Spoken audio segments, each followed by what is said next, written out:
updates on your life, Angelina? Wow, that was so natural. Yeah, last week I got my citizenship for the US. Thank you. So now I have dual US and Canadian citizenship, and I also got my name legally changed because I was born in Shanghai. There is no like option to put like Angelina on my birth certificate, but my parents did name me that. It's just that I have a Chinese name, which is like on all of my legal documents. So it's the name on like my student ID, it's the name that's on like the roll call. But like I have always been like Angelina to like everyone but my Chinese family, basically. Actually, in elementary school, I remember like people asking me about like my Chinese name and like asking me to pronounce it, and like me being like a very like precocious elementary schooler because I like wasn't like the gifted program. I know I used to be smart and then I just became average. Like that was my explanation when I was like 10 years old, which like no one knows what the heck a legal name. Are you censoring yourself? I don't know. What if we get famous? I don't want to get like demonetized. All that for heck. Yeah. In middle school, I don't know what it is about like the ZH that like Americans or like English speakers just get like so confused and spooked about, but they just like see the ZH and like the Y and they're just like, I don't understand, like I cannot read this. 19, cannot read. Basically, yeah. People would like call me like zucchini, which like yes it has a Z and like an I and an H, but like so do many other words.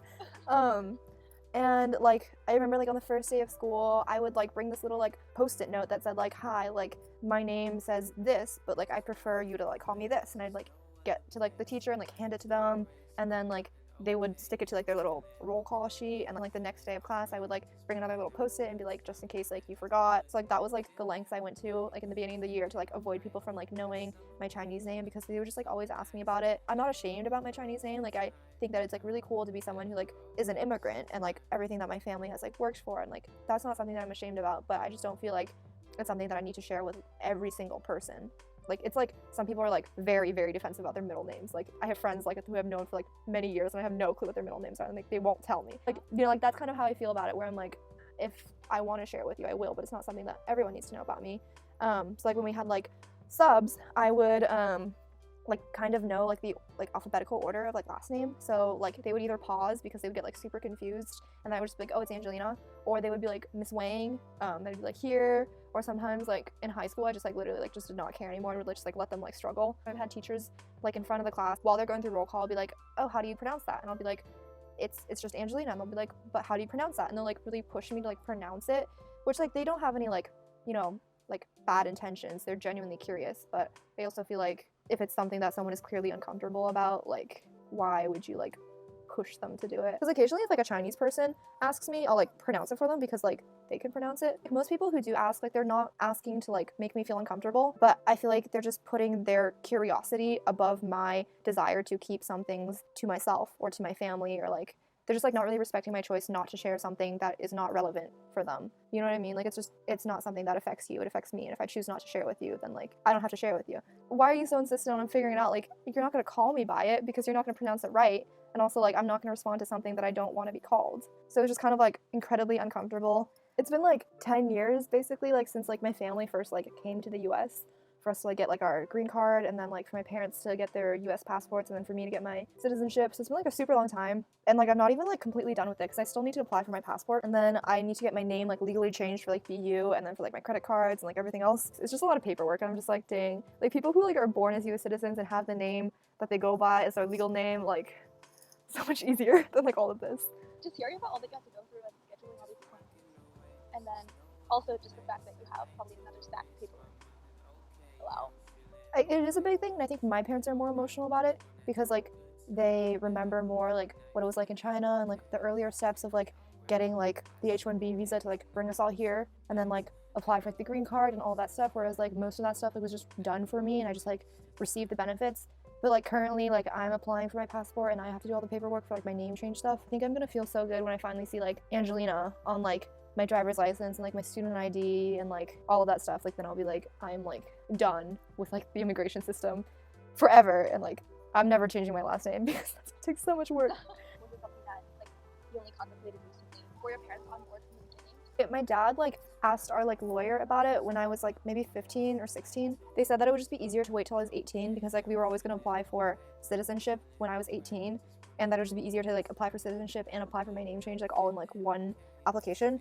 which is why I didn't change it because it would have been really complicated to do it as a minor. I feel like immediately like kind of defensive when people ask me about it, even when people are like coming in like in a good place, like asking like how to pronounce my name or like why my name is what it is and like stuff like that, because I feel like it just kind of like makes me like more like other, but also in a way I feel like I'm always like gonna be other because like in China like people can tell I'm not like from there because like my Chinese is not that good and I just like look different. I guess like I act different. You know how like we can also tell like if people are like from China or if they're like just Asian Americans. And then like here, I mean not so much in California. It's definitely like a lot better there. But like when I'm traveling in Europe, I always get like, oh, like, but where are you like really from and like stuff like that, you know? So like I feel like I'm always kind of like slightly other, no matter like where I am. I hesitate to use like the word burden because it sounds so like dramatic, but I think it's something that's always like we're stuck between two worlds. We don't really belong in like America or like our mother country. But at the same time, it's kind of nice that with other Asian Americans, it's like something that we can all bond over. And also, I guess in some ways, it's nice to have like two worlds that we can kind of call home. I think it definitely gives like a whole like a different world perspective that I wouldn't have otherwise. And even though I think like as a kid, I was definitely more insecure about being Asian American, I think now I'm just really grateful for, I think, the connections it gives. Like, what was your experience like growing up, like, Asian American? Like, did you feel, like, comfortable? Did you ever feel, like, out of place? During maybe, like, middle school, because I feel like middle school is always that time where it's, like, you're super insecure about everything and, like, your own identity. But that's, like, when I was, like, oh, like, everyone's beautiful, like, blonde and blue-eyed, and I never be like that. And I think I always kind of aspired to have, like, more Western features. And now I'm, like, absolutely not. Not in, like, a bad way, but as in, like, I really appreciate my culture and Asian features as well. And I think also because now there's more diversity and representation in like the beauty fashion industry, and it's so great to see myself reflected in that. I feel like this is like a very commonly talked about like narrative where it's like, oh, you don't see yourself in the media, and then the more you see yourself, the more comfortable you are in your own skin. I don't think I was ever like really bullied for it. Like I've only had racial like slurs like hurled at me and like catcalling incidents, but other than that, like, but it's also because I've grown up in a very Asian part of California, so I feel like I've been very lucky in my whole Asian American experience. It seems like like unproportionate number of my catcalling has to like reference something about race or being Asian or something, which is just like, I don't know, it's like always frustrating to me. Like when I was in Paris over the summer, I was like taking like the bus back and it was like, I don't know, like 1 or 2 a.m. on like a Thursday, and like from literally like across the street, and it's like dark. It's not like dark, but it's like the street lights are on. Like across the street, these guys yell at me like ni hao, and I'm like, damn, like how do you even see that well? Like I couldn't even tell like what race they were. Like how do you like just like narrow in and like distinguish that so quickly? Like why is that something that you're like looking for like so carefully? It's also, I think, the whole like female Asian like stereotype, like, oh, being like submissive or like docile. I think some people find that like attractive, but like there's so many strong Asian females, and not to say that being like docile or submissive is bad. I mean, that's who you really are, then go ahead. I'm kind of in like an echo chamber speaking to Asian Americans because we all kind of have like the same experiences, or at least we can like relate. And I would love to talk about race with like people of other races, but a lot of my friends here are white and I feel like they get kind of uncomfortable. I was listening to this podcast about how people pick like their emoji skin tone, and they said that a lot of white people choose to use like the default yellow emoji skin tone because they like felt weird picking the white one, and like they felt like it was like yelling like, hey guys, I'm white.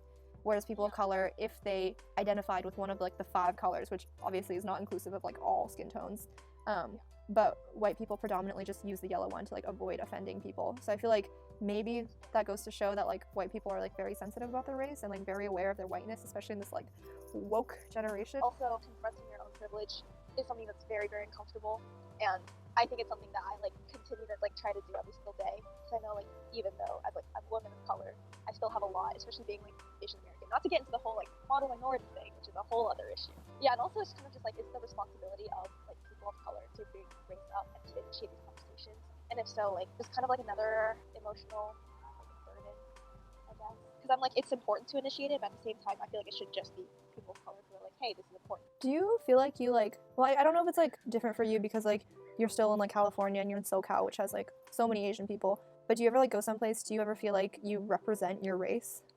Oh, definitely. Even in like a few months in DC, a lot of the times, especially like in work events or anything, I was like the only Asian American or the only female person or like a female under like the age of 30. Or just kind of these things. It's very obvious that you're like the only blank type of person, like minority in the room. It's more just hyper aware of every single thing you say and do, because you're like, I don't want to make like all young Asian females look bad just because I slipped up and said something insensitive. I feel like I have like a responsibility to like know my culture and know my history, but like I can't read or write, so I already feel kind of like You can't. dang.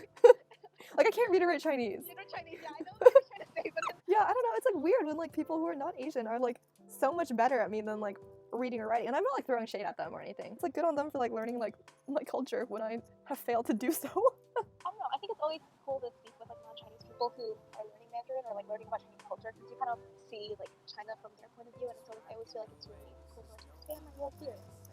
That's it. Yeah. Kind of cheesy.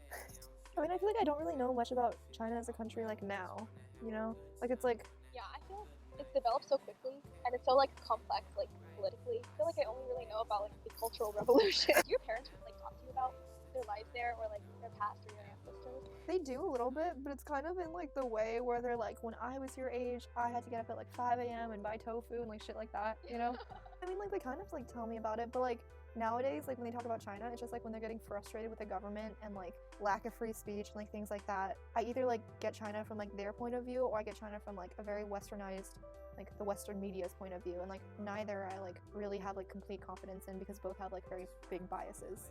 Yeah, and then also can't really trust the Chinese media either, so it's kind of just like, what is China? But since coming to college, I feel like I've been more, or since I graduated from high school, I've been like more interested in learning about my roots and stuff. And I didn't even know this, but like in high school when we were learning about like the Tiananmen Square massacre, I like just brought it up at home, and like both my parents were like, "Oh yeah, we were there," and they're like, and I did not know this for maybe like 16 years of my life. And I just feel like it's kind of this one thing where I'm like, wow, I wish I knew more about my parents' lives, like growing up. I knew my dad was like there for Tiananmen Square, so like I interviewed him about that, and he was like, was he studying there? yeah, so like he was telling me about how like they canceled like exams and like everyone had to go home and like stuff like that. Maybe your parents met like maybe Well, our parents could have met your dad.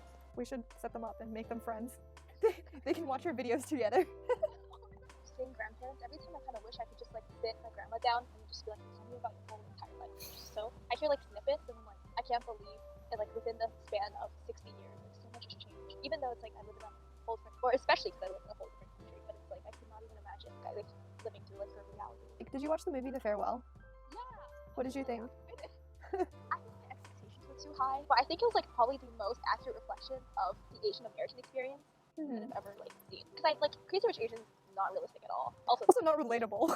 yeah, exactly. Even though the plotline was kind of predictable, I like cried a lot because there's some things where I'm like, this is almost exactly the same conversation I've had with my own relatives, or just like the same experience I've had when I visited China, and people are always like, tell me about like the differences between America and China, and then you're like, like it's a lot to process. So like that scene where like her dad is smoking and she's like, Dad, like I thought you quit smoking, and I think it's her uncle's like, don't tell your dad what to do. It's like such a small detail, but it's so like representative of like Asian American kids who like live in the US versus like Chinese kids who are in China like would never like say that to their parents. It's like very much like you wouldn't tell your parents what to do, but I feel like for like us, like I would not think anything of being like, why are you smoking, or like that's not good for you, or like I guess like voicing my opinion to them even if it's like not something that they want to hear. Seeing like different family dynamics in different communities is so interesting, and I think it's like there's like a very special type of like, if it's like your parents are from one country and then the kid grows up in another, and just seeing how the two cultures kind of clash within the family, I think there's like a very special like Asian American experience with like parents who grew up in a different country that it's really hard to I guess define, but just seeing like a little bit of that on a big screen was so relieving in a sense, because it's like, wow, this is a normal experience that like other people have gone through. The fact that Aquafina's Chinese is not like perfect made me really happy. Like where do you think you like clash with the most with your parents that like is because of a cultural difference? I guess like following your passions versus what's like best for your future, or most like stable. And like traditional Chinese culture is always like put your family's well-being above your own like happiness. If it comes down to that, there's always that cultural like expectation or norm that once your parents like grow older, that you'll be in charge of taking care of them. You should sacrifice your dream for the greater good of the family. Whereas like in America, it's very much like carve your own path, drop out of college to start or like this like startup where you don't know if it's gonna work at all, but you could be the next Mark Zuckerberg. And I feel like that's kind of almost unheard of in China, where it's like you have this responsibility not only to ensure like a better future for yourself, but also for your family as well. I like over time I've proven that I can like still get internships and jobs in a different field. I think they started to be more understanding and more like encouraging of me just like pursuing my own interests. I don't really like the idea of like reading between the lines. There's all this like, I'm saying one thing but this actually means another thing, so it's kind of like a coded language that I feel like definitely gets like lost in translation, especially between like me and my parents, where I'm just like, okay, well I'm gonna take you at your face value, and my parents are like, well no, like you should have known, like that's what it actually meant. And I feel like that's kind of one thing that you can't really like learn unless you're fully immersed in that culture. I feel like something that's like to learn through experience, not like something the parents can sit down and be like, so when I say this I really mean this. It's just weird. Yeah, should we say bye in Chinese? to conclude our episode on Chinese culture. Basically. We should recite the moon poem. That is the only poem I know. You're my moon, Angelina. Would you like to say bye in Chinese? Okay, like 大家再见. Oh, wait, are we saying it at the same time? No, I already said it. It's your turn to say it. Say it back. 再见.